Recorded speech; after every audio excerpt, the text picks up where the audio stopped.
আজকে জুলাই আগস্টের বিপ্লবের পরে যারা জীবন দিয়ে এই দেশটাকে আমাদের হাতে উঠিয়ে দিয়েছে, আজকে যারা বিভিন্নভাবে ষড়যন্ত্র করে স্বাধীনতাকে ভুলণ্ঠিত করবার চেষ্টা করছে, মনে রাখবেন এই দেশ মুসলমানদের দেশ, আলেম ওলামার দেশ, পীর বুজুর্গের দেশ, ওলি আব্দালের দেশ, গাউস কুতুবের দেশ, মাদ্রাসা মসজিদের দেশ, আযান ইকামতের দেশ, কোরআন সুন্নাহর দেশ, ইসলামী আন্দোলনের কর্মীর দেশ। এদেশের বিরুদ্ধে যদি কেউ তার চক্ষু আগে আনে, 10 লক্ষ ইসলামী আন্দোলনের কর্মী জিন্দা, ওদের অস্তিত্ব বাংলাদেশে থাকবে না।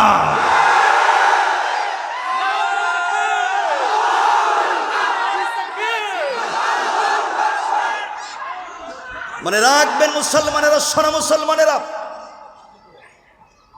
এই বাংলাদেশকে যারা অস্থিতিশীল করতে চায়, যারা এই তরুণ জওয়ান যুবকদের রক্তের উপর দিয়ে ক্ষমতায় যেতে চায়, আমরা বলে দিচ্ছি এই ক্ষমতার জন্য শুধু একটা নির্বাচনের জন্য যুবকেরা জীবন দেয় নাই। বাংলাদেশ থেকে পুরা ফ্যাসিস্ট সিস্টেমকে বিলুপ্ত করে ফ্যাসিস্টের সমর্থন সহযোগী যারা, তাদেরকেও পলায়ন করে যেতে হবে। মনে রাখতে হবে এই দেশ, এই সমৃদ্ধ সোনার বাংলা, এটা আজও আমাদের কাছে আমানত। আমি খুব সংক্ষেপ করে কথাগুলো বলছি, মনে রাখবেন যারা বিভিন্নভাবে বিভিন্ন কৌশলে এই জমিন থেকে আল্লাহর দ্বীনকে মুছে দেবার ষড়যন্ত্র করে, মনে রাখবেন হামলা মামলা জেল জুলুম দিয়েও এই দেশের এই জনপদ থেকে দ্বীনকে, ইসলামী আন্দোলনের কর্মীদেরকে মুছে দেওয়া যায় নাই। আজকে যারা গাড়ি বাড়ি মিল ফ্যাক্টরি কোটি টাকার বাড়ি ফেলে দিয়ে জঙ্গলে ঘুমায়, ঘর বাড়ি ছেড়ে পলায়ন করেছে, আজকেও যারা মিথ্যা মামলা হামলা চাঁদাবাজি করে সন্ত্রাসী বদমাইশি করে সাধারণ মানুষের নাভিশ্বাস তুলেছে, তারাও তাদের মতো পলায়ন করতে হবে। ঠিক না বলে? মনে রাখতে হবে এই দেশকে কোরআন সুন্নাহর ভিত্তিতে, কোরআন সুন্নাহর আলোকে মানুষের কাছে পৌঁছে দিতে হবে। এই মেসেজটুকু যে জমিন আল্লাহর, এই জমিনে শুধুমাত্র কেবলমাত্র হুকুম চলবে আল্লাহর, আর তরিকা চলবে রসুলের। আল্লাহর জমিনে আল্লাহর হুকুম আর রসুলের তরিকা ছাড়া বিকল্প কারো বাপের, কারো বাবার, কারো স্বামীর, কারো ব্যক্তি, কারো পীরের কোন মতাদর্শ প্রতিষ্ঠিত করতে দেওয়া যাবে না। আল্লাহর জমিনে প্রতিষ্ঠিত হবে শুধুমাত্র আল্লাহর কোরআন আর রসুলের পাকের মতো আদর্শ। ঠিক কিনা বলেন? খুব সংক্ষেপ। এই জন্য আমাদেরকে দ্বীনের জন্য একীভূত হতে হবে। ফিতনা মুক্ত সমাজ বিনির্মাণ করতে আমাদেরকে এগিয়ে আসতে হবে। জওয়ানেরা, তোমাদেরকে বলছি, যুবকেরা শোনো, তোমার আমার ভাই মুআজ আর মুআউবিস রাসূলের পাকের সঙ্গে প্রতিযোগিতা করে শহীদ হয়ে জান্নাতে চলে গেল। তলহা, জুবাইর, হানজালা, হামজা, জাফর, খালিদ ইবনুল ওয়ালিদ, আব্দুল্লাহ বিন রাওয়াহা, তারাও স্বেচ্ছায় জীবন দিলেন, বিসর্জন করলেন, আল্লাহর জমিনে দ্বীন জিন্দা করবার গল্প তৈরি করে গিয়েছেন। আমরাও আগামী 100 বছর পরে যেই প্রজন্ম আসবে, তাদের কাছে একটা গল্প তৈরি করে দিয়ে যেতে চাই যে তোমাদের ভাইয়েরা এই দেশে দ্বীন জিন্দা করবার জন্য জীবন দিয়েছে, ভারতের গোলামি করবার জন্য না। নারায়ে তাকবীর, নারায়ে তাকবীর, আল কোরআনের আলো জিন্দাবাদ, জিন্দাবাদ, জিন্দাবাদ, জিন্দাবাদ। বন্ধুগণ, কষ্ট হচ্ছে আপনাদের? আমিও লম্বা সময় মাঠে ছিলাম না, আপনারা জানেন কি, বাধ্য হয়ে আমাকেও দেশের বাইরে থাকতে হয়েছে। কতদিন ছিলাম না। আমি শুধু একটুকুন বলতে চাই, জওয়ানেরা, তোদেরকে বলছি, এই যুবকেরা, তোমাদেরকে আবার বলছি, আমরাই পারবো, আমরাই পারবো। মনে রাখবেন যুবক, তোমাদেরকে বলছি, পড়ালেখায় মন দাও। শিক্ষাই একটা জাতিকে, শিক্ষাই একজন ব্যক্তিকে তার কল্পনার চাইতেও বেশি দূর নিয়ে যেতে পারে। এজন্য আমাদেরকে বেশি করে পড়তে হবে, চর্চা করতে হবে, কোরআনকে থিসিস করতে হবে, কোরআনকে অ্যানালাইজ করতে হবে। দেখো মাজলুমের পক্ষে কোরআন কি কথা বলছে, আমরা সেদিকে যাচ্ছি। আমার মুসলমান বন্ধুগণ, গভীর মনোযোগ। জমিনে যখন জুলুম ছড়িয়ে পড়ে, জালেমদের আনাগুনা যখন জমিনে বেড়ে যায়, আল্লাহ রাব্বুল ইজ্জত ওয়াল জালাল কোরআনে কারীমে তার বন্ধু হাবিবুল্লাহ রাসূল পাক সাল্লাল্লাহু আলাইহি ওয়াসাল্লামকে কি মেসেজ দিলেন, কি ইনফরমেশন বার্তা দিলেন আমাদেরকে বুঝাবার জন্য। আল্লাহ কোরআনে বলছেন, ওয়া মা লাকুম লা তুকাতিলুনা ফি সাবিলিল্লাহ।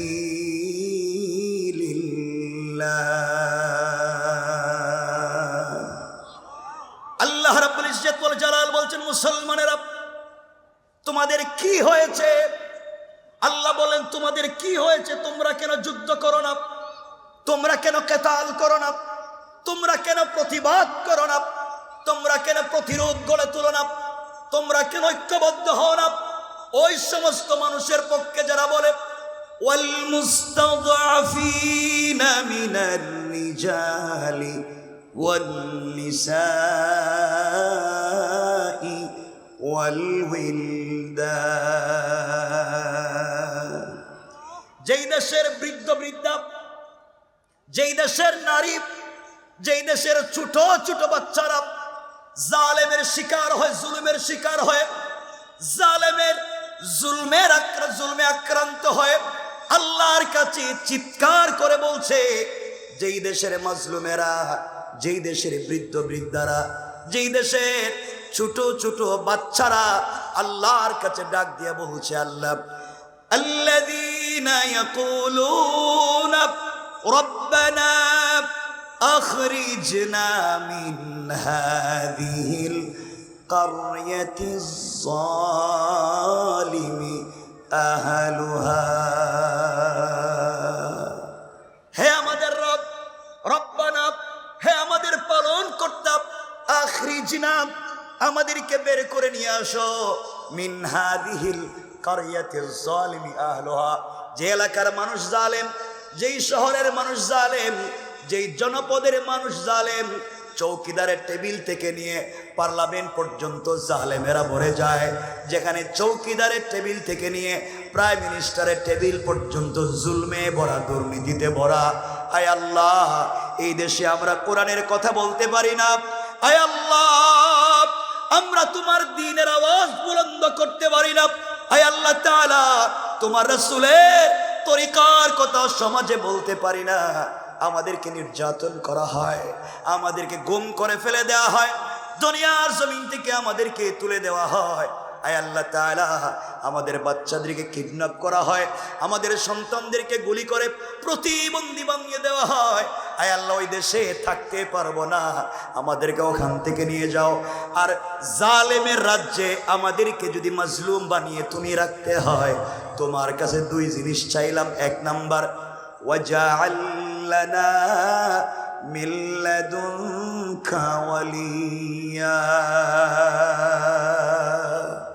আয় আল্লাহ তাআলা, জালেমের রাজ্যে তুমি যদি আমাদেরকে রাখতে হয়, জালেমের গ্রামে তুমি যদি আমাদেরকে রাখতে হয়, আয় আল্লাহ এভাবে ঠেলে দিও না। ওয়াজআল লানা মিন লাদুনকা ওয়ালিয়া, আমাদের জন্য একজন লিডারের ব্যবস্থা করে দেও, আমাদের জন্য একজন নেতার ব্যবস্থা করে দেও, যেই নেতার নেতৃত্বে আমরা আন্দোলন করে জীবন যৌবন বিসর্জন করে ওই নেতাকে সামনে রেখে আল্লাহর রাসূলের মতো তার সাহাবায়ে কেরাম যেভাবে তার হাতে হাতে হাত রেখে জিহাদের বায়াত নিয়েছে, আমরাও ওই নেতার নেতৃত্বে আন্দোলন করে বাংলাদেশ নামক রাষ্ট্রটাকে দ্বীন কায়েমের জায়গা তৈরি করতে চাই। আয় আল্লাহ তাআলা, শুধুমাত্র নেতা দিলেই হবে না। আমরা জানি তুমি শুধু নেতা দিলেই বিজয় আসবে না। রাসূল পাককে বদরের যুদ্ধে নেতা বানিয়েছ, এরপরও সাহায্য দিয়েছ। আয় আল্লাহ, আমরা না তোমাকে বিশ্বাস করি, শুধু নেতার মাধ্যমেই জমিনে দিন জিন্দা হবে না, তোমার সাহায্য লাগবে। এরপরের শব্দে বললাম ওয়াজআল লানা মিন লাদুনকা নাসীরা। আয় আল্লাহ, শুধু নেতা দিলে হবে না, সাহায্যের প্রয়োজন আছে, তুমি আমাদেরকে সাহায্য দান করো। আমরা বলতে পারি আল্লাহ তুমি আমাদের জন্য অমরের মতো একজন নেতা বানাইয়া দাও, যার হাতে হাত রেখে আমরা বায়াত নিতে পারি। আমাদের কেমন ভাবে সাহায্য নাজিল করো। রাসূলে পাক যেভাবে মক্কা থেকে হিজরত করে মদিনায় যাওয়ার পথে পুরা দুনিয়ার কাফেররা তাকে মারতে চাইলো, তুমি তাকে সাহায্য করে হেফাজত করে দিয়েছ। আমাদেরকেও তুমি সাহায্য করো। আমরাও কথা দিলাম আমাদের শরীরে এক ফোঁটা তাজা রক্ত থাকতেও তোমার দিনকে বাংলাদেশে বুলন্ডিত হতে আমরা দিতে পারি না, ঠিক কিনা? আমার বন্ধুগণ কথা বুঝবেন। মুসলমানরা আল্লাহর কাছে বলছে, আল্লাহ আমরা তো জুলমের শিকার, তুমি কি আমাদেরকে একজন লিডার দিবা না? তুমি কি আমাদেরকে সাহায্য করবা না? আমরা এই জনপদে দিন জিন্দা করতে চাই। আল্লাহ জবাব দিচ্ছেন, আল্লাহ কথা শুনছেন। এই যে এখানে 1 মিনিট আপনাদেরকে একটা কথা বলার জন্য বলছি। আমি যে বললাম যে রব বলেছেন হাসবি আল্লাহ, তোমরা আমাকে যথেষ্ট মনে করো। পুরা দুনিয়া এই মাঠে যারা আছে সবাই তোমার বিরুদ্ধে বন্দুক হাতে নিয়ে, অস্ত্র হাতে নিয়ে দাঁড়িয়ে আছে তোমাকে মেরে ফেলবার জন্য। ও জওয়ান, রব তোমাকে বলছে গোলাম শোনো, পুরা দুনিয়া যদি তোমার বিরুদ্ধে দাঁড়িয়ে যায়, তুমি আমি আল্লাহকে যথেষ্ট মনে করে তুমি দাঁড়িয়ে যাও। পুরা দুনিয়া তোমার বিরুদ্ধে দাঁড়িয়ে গেলেও, কেউ না থাকলেও আমি রব আছি। তোমার কথা কেউ না শুনলেও শুনবেন, আওয়াজ করে বলেন কে? ওই কেমনে আমরা 1 মিনিট ওই কথাটা শেষ করে মূল আলোচনাকে সংক্ষেপ করো। ঘটনা বলছিলাম। আমার মুসলমান বন্ধুগণ গভীর মনোযোগ। আল্লাহর রাসূল যেদিন হিজরত করে মক্কা থেকে মদিনায় যাবেন, হিজরতের ঘটনা বলছি না, শুধু 1 মিনিট শোনেন। গভীর রজনীতে জিবরিল আমিন হাজির হয়ে গেলেন, ডাক দিয়ে বলছেন ইয়া রাসূলুল্লাহ, ইয়া হাবিবাল্লাহ, পয়গম্বরে আরবি, আপনি ঘুম থেকে উঠে যান। আল্লাহর রাসূল ঘুম থেকে উঠে গেলেন, ওযু করলেন, 2 রাকাত সালাত পড়লেন। জিবরিল আমিন বলছেন ইয়া রাসূলুল্লাহ, আল্লাহ তাআলা আপনাকে হিজরতের কথা বলেছেন ইয়াসরিবের দিকে, খেজুর বাগানের দিকে, মদিনার দিকে। আল্লাহর রাসূল তৈরি হয়ে গেলেন, নিজের বিছানায় নিজের চাচাতো ভাই হযরত আলীকে শুইয়ে দিলেন, মানুষের আমানত তার কাছে পৌঁছে দিলেন। রাত্রবেলা নিজে মক্কা ছেড়ে মদিনায় চলে যাবেন, দরজার কাছাকাছি পৌঁছে গিয়েছেন, দরজা খুলে বের হয়ে যাবেন। হঠাৎ আমার নবীর কানে আওয়াজ এসেছে, পুরো দুনিয়ার কাফেরেরা আল্লাহর রাসূলের বাড়ির চতুর্দিককে বেষ্টন করে দিয়েছে। রাসূল ঘর থেকে বের হলে মেরে ফেলবে। অত্যাধুনিক অস্ত্র নিয়ে, যুদ্ধর অস্ত্র নিয়ে, সব নিয়ে দাঁড়িয়ে আছে, আল্লাহ রাসূলকে মেরে ফেলবে। আল্লাহ বললেন, বন্ধুরে তুমি ঘর থেকে বের হয়ে চলে আসো। আল্লাহ রাসূল বলছেন, আল্লাহ তাআলা আপনি আমাকে বললেন হিজরত করে মক্কা থেকে মদিনায় চলে যাওয়ার জন্যে, বাড়ির চতুর্দিকে কাফেরেরা দাঁড়িয়ে আছে, বের হয়ে গেলে তো আমাকে মেরে ফেলবে। আল্লাহ বলছেন, বন্ধু আমার, তুমি শুধুমাত্র চলার প্রতি আমাকে যথেষ্ট মনে করে আমার কোরআন থেকে তেলাওয়াত করে ঘর থেকে বের হয়ে যাওয়ার দায়িত্ব তোমার। আর পুরা কাফেরদের সামনে তোমাকে হেফাজতের জিম্মাদার স্বয়ং আমি আল্লাহ। আল্লাহ রাসূল দরজায় পৌঁছে গেলেন, দরজায় হাত দিয়েছেন, দরওয়াজা খুলবেন। এমন সময় আল্লাহকে ডাক দিয়ে বলছেন, আল্লাহ আমি জানি আপনি আমাকে বাঁচাবেন, এতে কোনো সন্দেহ নাই, আপনি আমাকে হেফাজত করবেন, এতে সন্দেহ নাই। ওয়ালাকিন লিয়াতমাইন্না কলবি, কিন্তু অন্তরে প্রশান্তি পাই না। আল্লাহ তুমি যদি আত্মরক্ষা করবার জন্য কিছু আমাকে দিতা, তাহলে আমার পরবর্তী উম্মতেরা শিক্ষা নিতে পারত, বিপদের সম্মুখীন হলে আত্মরক্ষা করা যায়। কিন্তু যারা অস্ত্র নিয়ে সন্ত্রাসী করে তাদেরকে কেউ সন্ত্রাসী বলে না। মুসলমান ছাত্ররা হাতে যদি একটা লাঠিও নেয় আত্মরক্ষা করার জন্যে, ওই মুসলমান সন্তানদেরকে যারা জঙ্গি সন্ত্রাসী বানায় তারা হলো এই জমানার পিতৃ পরিচয়হীন হারামজাদা।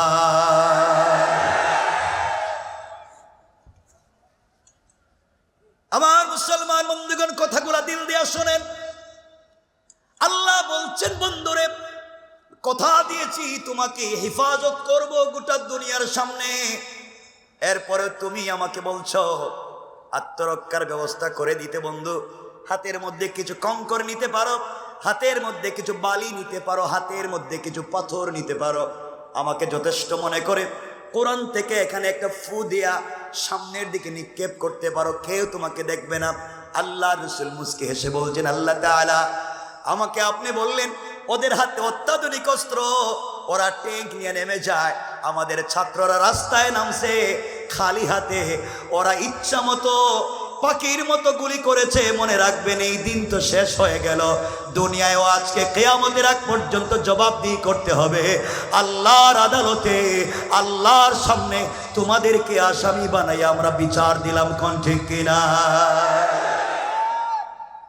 আমার বন্ধুগণ, এক পর্যায়ে আল্লাহ ডাক দিয়ে বলছেন, বন্ধুরে কঙ্কর গুলার দায়িত্ব তোমার, নিক্ষেপ করার হেফাজতের জিম্মাদার আমি। সংক্ষেপ কথা, রসুলে পাক বালি অথবা কঙ্কর অথবা পাথর হাতে নিলেন, দরওয়াজা খুললেন, সামনের দিকে নিক্ষেপ করলেন, ডাইনে বামে পিছনে চতুর্দিকে কাফের। আল্লাহ রসুল সামনের দিকে নিক্ষেপ করলেন, তাকায়া দেখেন চতুর্দিকের কাফেরদের চোখে চোখে পৌঁছে গিয়েছে। কেউ আল্লাহ রসুলকে দেখতে পারলো না, চোখ রগড়াতে লাগলো, চোখ মুছতে লাগলো। আল্লাহ রসুল মদিনায় পৌঁছে গেলেন, কেউ তাকে মারতে পারলো না।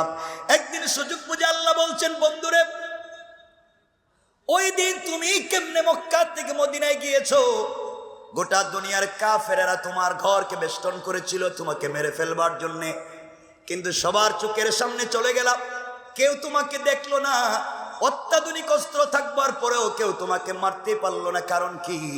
আল্লাহ রসুল বলছেন, আল্লাহ আমি তো জানি না, আমি তো তোমাকে যথেষ্ট মনে করে আত্মরক্ষা করবার জন্য শুধু সামনের দিকে পাথর মারলাম, তাকাইয়া দেখি পাথর পিছনেও চলে গেছে, ডাইনে বামে আমি তো কোনো দিকে দেই নাই, কেমনে গেল আমি তো বলতে পারবো না।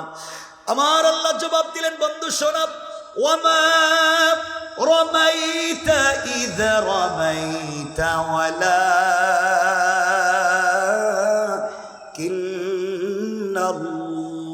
ওয়ালাকিন্নাল্লাহ রমা।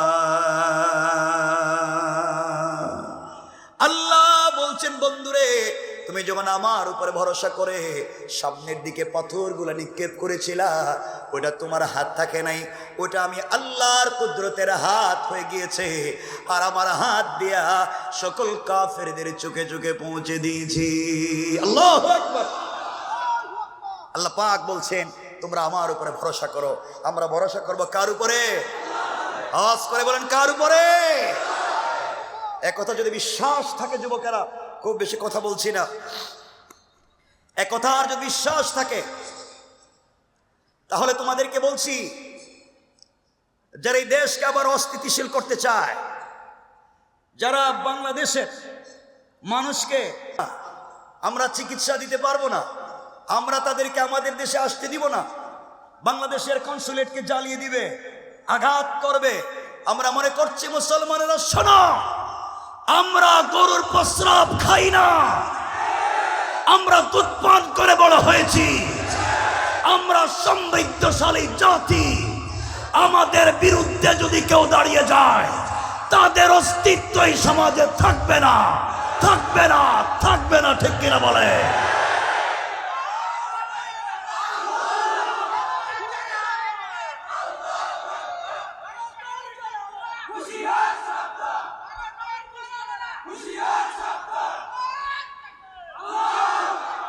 শোনা মুসলমানেরা, এই সমস্ত নোংরামিকে যারা এই দেশে বসে বসে খেয়ে পরে সাপোর্ট করে, সোশ্যাল মিডিয়ায় যারা এগুলাকে দিয়ে প্রোপাগান্ডা করে, মনে রাখবেন মুসলমানেরা, আমরা এক একজন জওয়ান খালিদ ইবনুল ওয়ালিদের মতো দাঁড়িয়ে যাই, ওমরে ফারুকের মতো দাঁড়িয়ে যাই, হামজার মতো দাঁড়িয়ে যাই। আমরা কলিজা দিব, আমাদের মাতৃভূমি দিব না। মনে রাখবেন, আমরাই পারবো ইনশাআল্লাহ। শুধু শোনেন আমার বন্ধুগণ, যে কথা বলতে চাই, মুসলমানরা আল্লাহর কাছে বলেছে, আল্লাহ তোমার কাছেই সাহায্য চাইলাম, তোমার কাছে বলছি আমাদেরকে একজন নেতা দেও, তোমার কাছে বলছি আমাদেরকে সাহায্য দেও। এর পরের আয়াতে, অর্থাৎ পরের পৃষ্ঠার প্রথম আয়াতে আল্লাহ জবাব দিলেন। আমার আল্লাহ বললেন, আল্লাযীনা আমানু ইউকাতিলুনা ফি সাবিলিল্লাহ।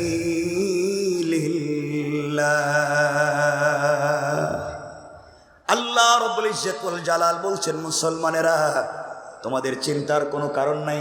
আল্লাযীনা আমানু, যারা ঈমান এনেছে, যারা নিজেদেরকে মুমিন দাবি করে, ভদ্র ভালো মানুষ দাবি করে, তারা তোমাদের পক্ষে প্রতিবাদ করবে, তোমাদের পক্ষে প্রতিবাদ করবে, সহযোগিতা করবে, সাপোর্ট দিবে।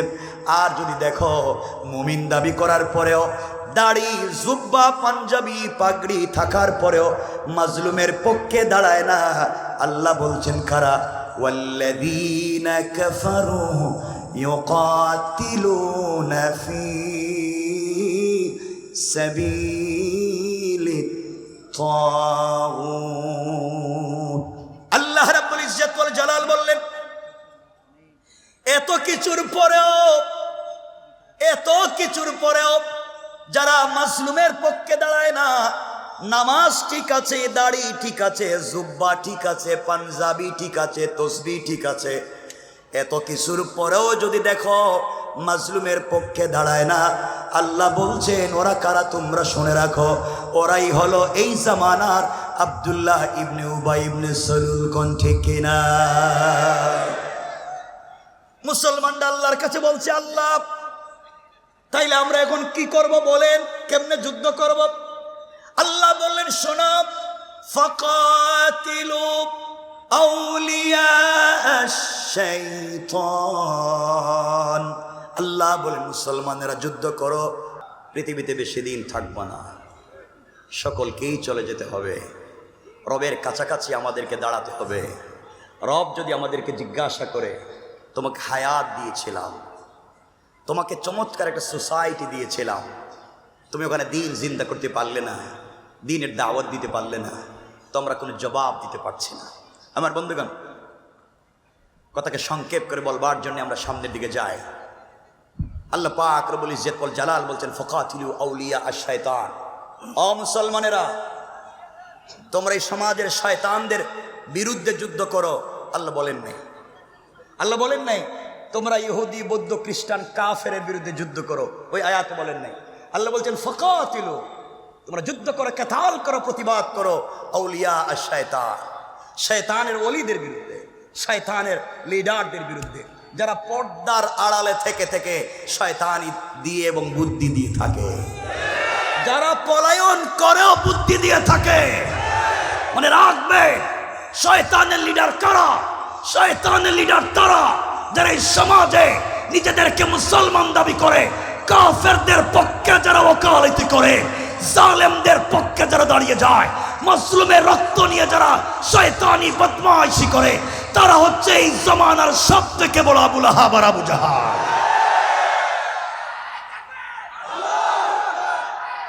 শোনো মুসলমানেরা, শোনো, আল্লাহ বলছেন, ফাকাতিলু আউলিয়া শয়তান, শয়তানদের বিরুদ্ধেই কাতাল করো। মুসলমানরা বলছে, আল্লাহ এই বাচ্চাদের পাতি নেতার বিরুদ্ধেই পারি না, হেরাই যে শক্তি, পাতি নেতা, আর আপনি বলছেন ওদের লিডারের বিরুদ্ধে। আল্লাহ বললেন, শোনো, চিন্তা করণের পরের শব্দে আল্লাহ বললেন, ইন্না কাইদাশ শাইতানি কানা দাঈফা। আল্লাহ রাব্বুল ইজ্জত ওয়াল জালাল বললেন, চিন্তা করো না, কাফের বেঈমানেরা দুনিয়ার জমিনে তোমাদেরকে বিপদে ফেলার জন্য তারা যত কৌশল করে, তাদের সকল কৌশল আমি আল্লাহর কাছে মশা মাছির চাইতে আরো বেশি দুর্বল। কোন ঠিক কিনা? তারা কৌশল করেছিল এই জমিন থেকে, এই ভূখণ্ড থেকে আল্লাহ দ্বীনকে মুছে দিবে, ইসলামী আন্দোলনের জাগরণকে স্থিমিত করে দেবে, বসিয়ে দেবে। রব কোরআনে কারিমে বলছেন তারা বুঝে নেই কৌশল কোন জায়গায় করতে হয় আর কোন জায়গায় তারা করেছে। আমার আল্লাহ কোরআনে বললেন ওয়ামাকারু ওয়ামাকারাল্লাহ ওয়াল্লাহু খায়রুল মাকিরিন।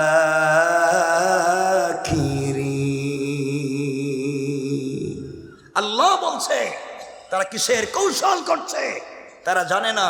আমার মহান রবের কৌশল তাদের চাইতে আরো হাজার হাজার গুণ বড় কুশলী হচ্ছেন কে? আর জোরে বলেন কে?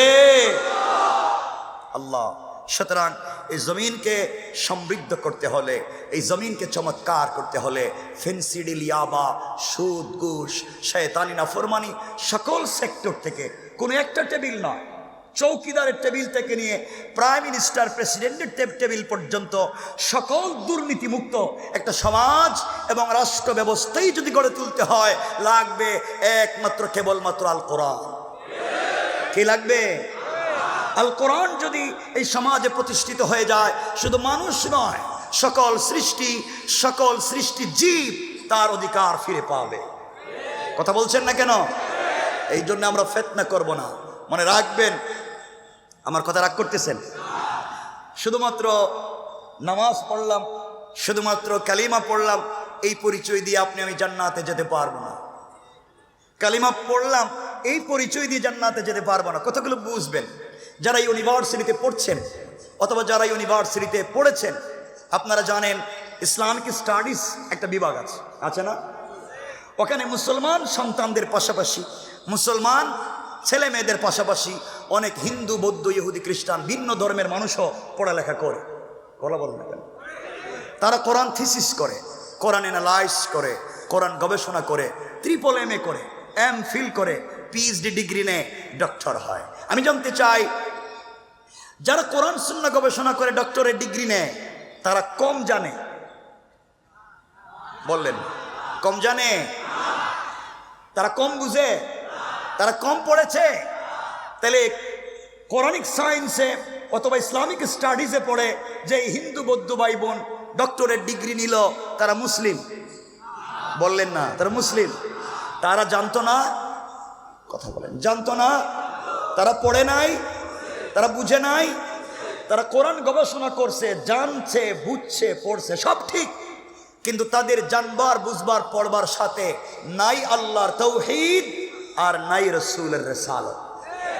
বোঝা গেল আল্লাহর তাওহীদ এবং রাসূলের রিসালাত বিবর্জিত কোরআন সুন্নাহর গবেষণাও কাউকে মুসলমান বানাতে পারে। অনেকে বলতে পারেন তো আমরা সালাত পড়ি এই জন্য আমরা মুসলিম। আমি এই যে আল্লাহ পাকের জাতে পাকের শপথ করে বলছি, শুধু সালাত পড়লেই এই পরিচয় দিয়ে জান্নাতে যেতে পারবেন না। রব কোরআনে কারীমে বলছেন ফাওয়াইলুল লিল মুসাল্লিন, অনেক নামাজি তার নামাজই তাকে জাহান্নামে নিয়ে যাবে। কারণ অনেক লোক আছে এই সমাজে নামাজও পড়ে সুদ খায়, আছে না নাই? অনেক লোক আছে নামাজও পড়ে ঘুষও খায়, আছে না নাই? সমাজ এত নিচে চলে গিয়েছে, আপনারা খবর নিয়ে দেখেন এই ফ্যাসিস্টের সময়ে ম্যাক্সিমাম মসজিদের সভাপতি সুদখোর, ক্যাশিয়ার ঘুষখোর, সেক্রেটারি দুর্নীতিবাজ, চাঁদাবাজ, বদমাইশ, ফেন্সিডিল ব্যবসায়ী, ইয়াবা ব্যবসায়ী, ইতিমের জায়গা দখল করে, বিধবার বাড়ি দখল করে, গরিবের সম্পত্তি মেরে খায়। তাদেরকে মসজিদ থেকে তাড়িয়ে দিতে হবে, ঠিক কিনা বলে? শোনেন, সুতরাং এই রেজিমকে পুরো উপড়ে ফেলতে হলে তার সিস্টেমকে চেঞ্জ করে দিতে হবে। কথা কি বুঝতে পেরেছেন? আপনারা তো শয়তান চিনলেন না, আপনারা শয়তান মারার জন্য মক্কায় যান, হজে। গত হজের আগের হজে দেখলাম হাজি সাহেব হজে গিয়া জামারাতে শয়তান রে কঙ্কর মারতেছে, পাথর মারতে হয় না? মারতে মারতে বোধহয় রাগ উঠে গেছে গা, জুতা খুলে মারতেছে। শয়তান পুরা দেশে মাইল লেগে যায়, আর তুই এখানে বসে রইছিস। আমি আপনাদের কাছে জানতে চাই, যে শয়তানকে 10 লাখ খরচ করে জুতা মারতে গেলেন মক্কায়, এই শয়তান বাংলাদেশে দুর্নীতি করছে? কথা বলেন, আইছিল এখানে? যে শয়তানরে জুতা মারছেন, এই শয়তান সান্দাবাজি বাংলাদেশে করছে? কারো মেরে নিয়ে পার্কে গেছে, বিচার করতে কারো কাছে টাকা খাইছে, হুজুরদের উপরে মামলা দিছে? তাইলে যেই শয়তান চান্দাবাজি করছে মক্কায় না এলাকায়? কথা বলেন, যারা আলেমদেরকে জেল জুলুম দিছে মক্কায় না এলাকায়? যারা সুদ ঘুষের কারবার করেছে মক্কায় না এলাকায়? তাহলে শয়তান মক্কায় না এলাকায়? সুতরাং জুতা যদি মারতেই হয়, পাথর যদি মারতেই হয়, মক্কায় নয় এলাকার শয়তান বদমাইশদেরকে আগে মারা দরকার। রেজিম এখানে, পাথর মারে মক্কায়।